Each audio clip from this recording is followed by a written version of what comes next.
नमस्कार दोस्तों।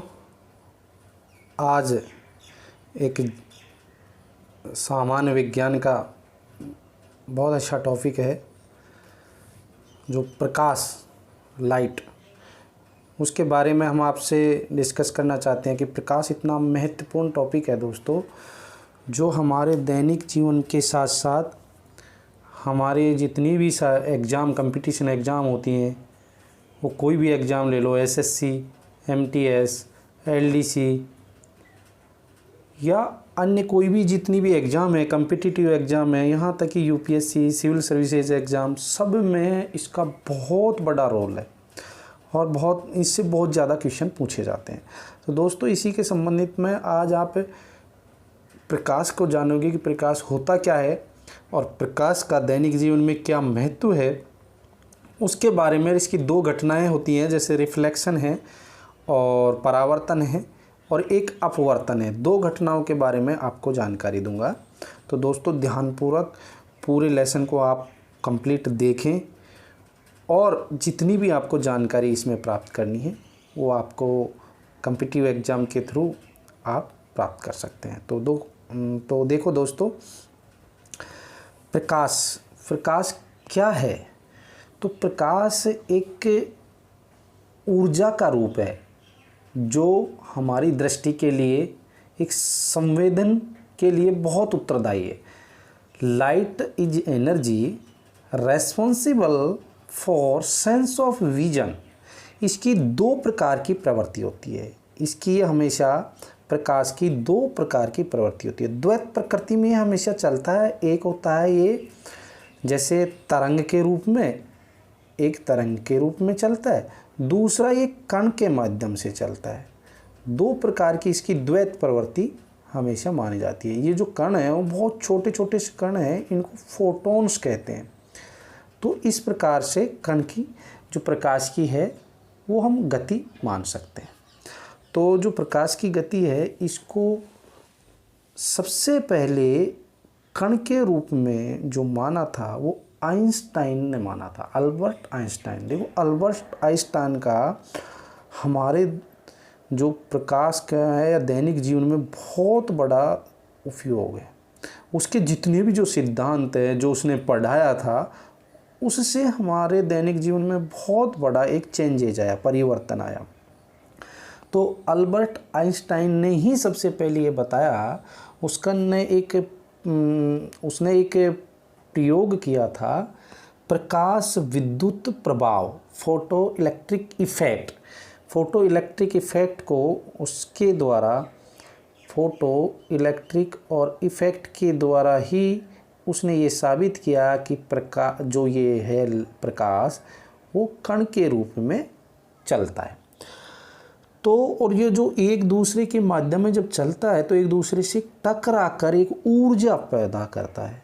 तो जो ऊर्जा पैदा करता है, कोलैप्स होता है, उससे एक ऊर्जा पैदा होती है। ये किसने बताया? अल्बर्ट आइंस्टाइन ने। अब जो इसकी जो प्रकाश जो विद्युत खोज है, इसी के कारण आइंस्टाइन को नोबेल पुरस्कार मिला था। आइंस्टाइन को नोबेल पुरस्कार भी जो मिला था वो इसी खोज के वजह से मिला। तो देखो, आपका 2-3 क्वेश्चन से, एक तो इसमें हो गया प्रकाश की हमेशा द्वैत प्रवृत्ति होती है, एक तरंग के रूप में और एक कण के रूप में। दो प्रवृत्ति हैं, इनको फोटॉन्स कहते हैं। और ये खोज अल्बर्ट आइंस्टाइन ने की थी। अल्बर्ट आइंस्टाइन को नोबेल पुरस्कार मिला। तो ये आप एक तो ये ध्यान रखेंगे। इससे आगे हम आते हैं कि हमें प्रकाश का जो स्रोत है क्या है। भाई, प्रकाश जो हमें मिलता है, दैनिक जीवन में हमारा काम आता है, तो ये आखिरकार प्रकाश मिलता कहाँ से? तो प्रकाश का जो सोर्स है वो सन है। सन से ही हम प्रकाश ग्रहण करते हैं। तो एक बहुत बड़ी प्रक्रिया है जो सन से हम, क्योंकि जो एनर्जी है, ऊर्जा, ना तो वो कभी ख़त्म होती और ना ही वो उसको उत्पन्न किया जा सकता है। तो वो सूर्य की ऊर्जा से हम प्रकाश, सभी पौधे जो ग्रहण करते हैं, ये किससे हैं? सूर्य से ग्रहण करते हैं, जो कि प्रकाश संश्लेषण एक क्रिया है, आप जानते होंगे। वहाँ से इसको ऊर्जा का ये परिवर्तित करते हैं। एक तो ये है। दूसरा, आपको है कि जो सूर्य से जो ऊर्जा ग्रहण करते हैं, तो दोस्तों कि अब आ गया आपका जो ये रिफ्लेक्शन वाला पार्ट है, आपने देखा होगा। लेकिन जो सूर्य से जो जितनी भी जो किरणें आती हैं, आपने देखा होगा सूर्य से जो किरणें आती हैं, इसमें सूर्य का इलेक्ट्रोमैग्नेटिक वेव, किसमें ये इलेक्ट्रोमैग्नेटिक को बोलते हैं इलेक्ट्रोमैग्नेटिक वेव, ये इलेक्ट्रोमैग्नेटिक वेव, इसमें ये विद्युत चुंबकीय तरंगों में ट्रेवल करता है। तो इसमें जो सूर्य का 7 रंग होते हैं, सूर्य के जो स्पेक्ट्रम होता है दोस्तों, उसमें 7 रंग होते हैं। तो हम आज उन 7 रंगों को आपके सामने ड्रा करेंगे कि इसमें सबसे पहले रंग होता है बैंगनी। तो ये देखिए बैंगनी। नेक्स्ट रंग इसका बैंगनी के बाद में होता है नीला।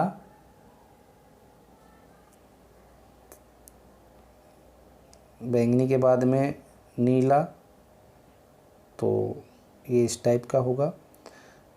तीसरा रंग आपने देखा होगा दोस्तों, बैंगनी के बाद में बैंगनी नीला, इंद्रधनुष के जो रंग हैं, आप ऐसे समझिए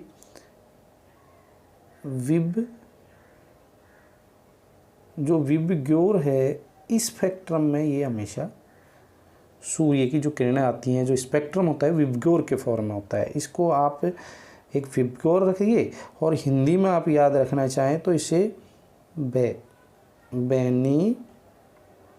बेनी आहा पिनाला, बेनी आहा पिनाला, ऐसे आप इसको याद रख सकते हो। बैंगनी, नीला, आसमानी, हरा, पीला और नारंगी और लाल। तो ये एक जो सूर्य से जो स्पेक्ट्रम आता है, वो इसका एक क्रम है। आपको इसी क्रम में इसको याद रखना है, और इससे बहुत बार क्वेश्चन भी पूछे गए हैं एग्ज़ाम में।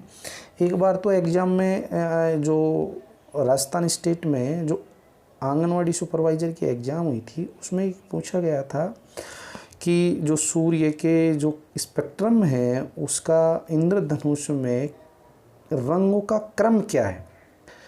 तो आप देख सकते हो दोस्तों, रंगों का क्रम हमने अभी आपको पता है विबग्योर। जब विबग्योर से आप याद रखोगे, तो जो रंगों का क्रम है वो इधर से नहीं देख के इधर से आपको देखना है, क्योंकि इंद्रधनुष आसमान में है, और आसमान हम देखेंगे तो सबसे पहले रेड दिखाई देगा, फिर ऑरेंज, फिर येलो, फिर green, blue, indigo and violet. तो आपको इधर से देखना है, आपको ना कि इधर से देखना है।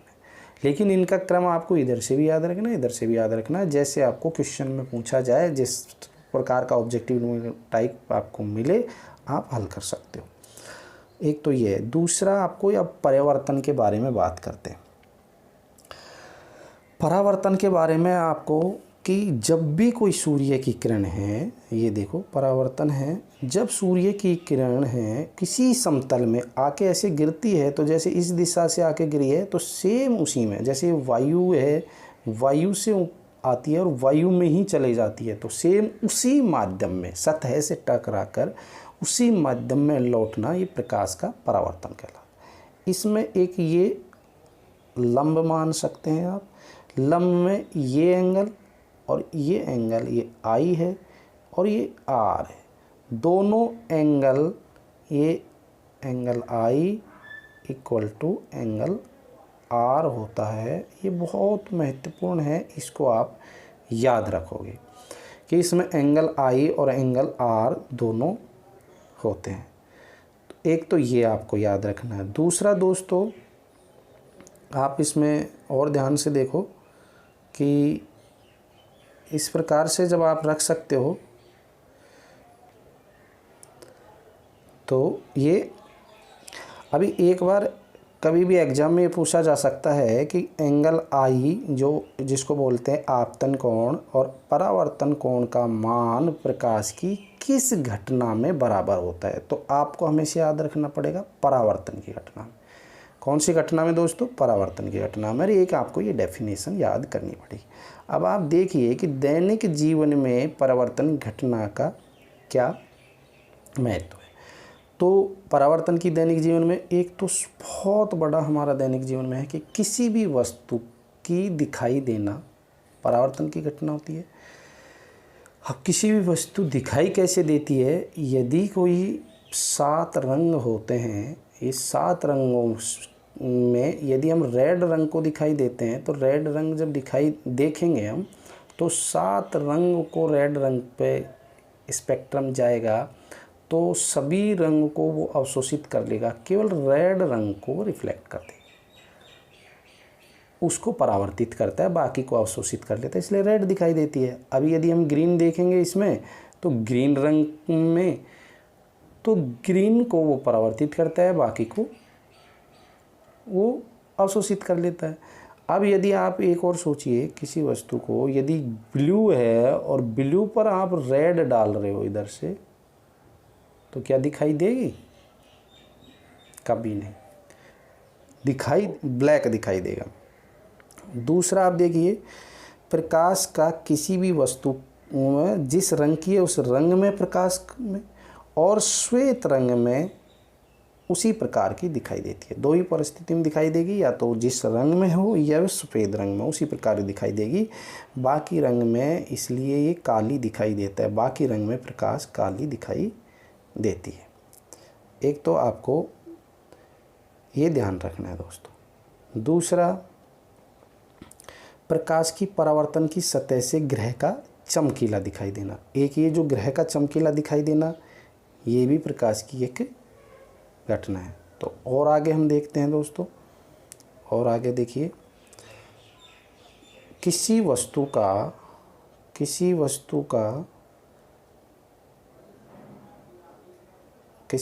का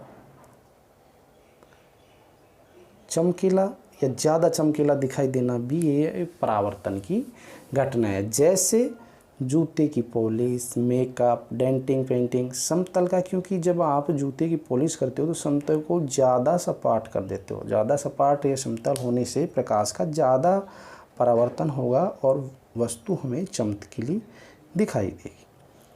अब इसकी दूसरी घटना आती है अपवर्तन पर। अपवर्तन प्रकाश का जो अपवर्तन है वो प्रकाश का, तो अपवर्तन की घटना से आप देखोगे, पर अपवर्तन क्या होता है, यदि कोई एक माध्यम ये है और आपतित किरण इस घटना को पार कर जाती है। ऐसे मैंने क्यों बनाया है, आप ऐसे समझिए, ये आपतित किरण है और इस एक माध्यम से, ये सघन या विरल माध्यम होगा, ये वायु माध्यम होगा, मान लिया जाए ये पानी में हम प्रवेश कर रहे हैं, तो ये हमेशा सघन माध्यम में जब जाएगी तो ये जो अभिलंब है इसकी तरफ पास आ जाएगी। तो वहाँ आप देखोगे एंगल आई और एंगल आर, जो आपतन कोण, परावर्तन कोण या अपवर्तन कोण, उनका मान बराबर नहीं होता, उनका मान बराबर नहीं होता। Dear students, welcome on my YouTube channel at Krishna Education Academy.